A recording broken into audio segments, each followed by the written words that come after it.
بسم الله الرحمن الرحیم. السلام علیک یا ابا عبدالله.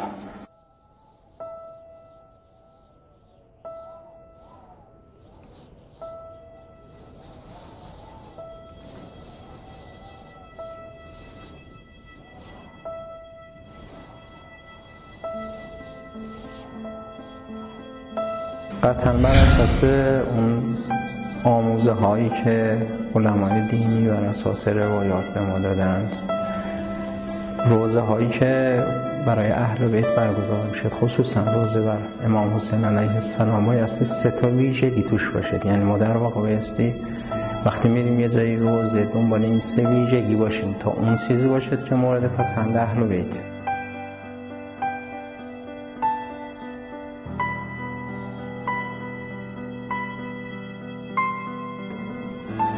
ویژگی اول این هست که ما محبتمون نسبت به اهل بیت بیشتر بشه، چون یکی از راه‌هایی که محبت رو زیاد میکنه شرکت در مجالس ذکر اهل بیت هست و یکی از مهمترین مصداق‌ها و چه بسا بهترین مصداق ذکر اهل بیت شرکت در مراسمات و روزه‌های آقا عبدالله حسین علیه السلام است. اگر ما این محبت بعد از اینکه از اون جلسه خارج شدیم اضافه شده بود، اون جلسه روزه‌ایه که مورد پسنده و روزه‌ای که مورد قبول.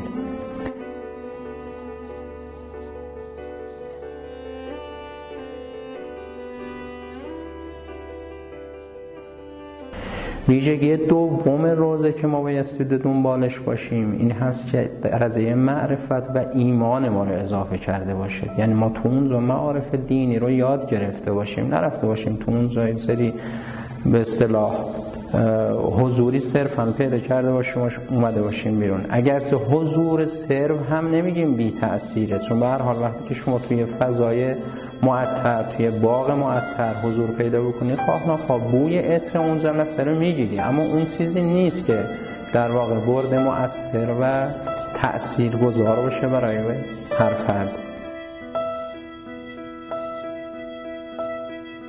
و ویژگی سوم این هست که ما نسبت به اصل حادثه عاشورا معرفت پیدا بکنیم. ببینید ما تو روایات همه اهل بیت داریم تأکید بر شرکت در مجالس و برگزاری روزه برای امام حسین علیه السلام به صورت خاص. حتی ما از بقیه معصومین علیهم السلام هم داریم که فرمودن هرگاه به یاد مصیبت‌های ما افتادید بر مصیبت جدمون و بر مصیبت‌های حسین علیه السلام گریه کنید.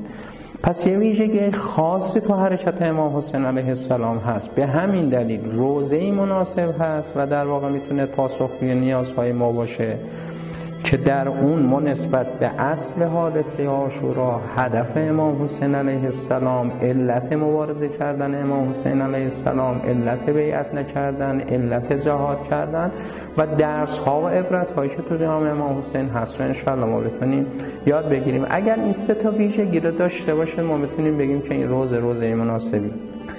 نتیجه این 3 ویژگی چی میشه؟ همونیه که قرآن از ما میخواد. یعنی قرآن از ما میخواد انسان باشیم و جامعه بسازیم.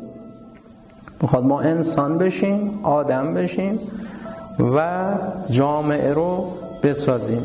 راه رسیدنش هم این هست که حالا از بخوام استفاده کنیم از مجالس خود اهل بیت علیه السلام، راه رسیدن به این انسان شدن بر اساس اون 3 محور هم همون شیوهی هست که خود امام حسین علیه السلام در قیامشون عملی کردن.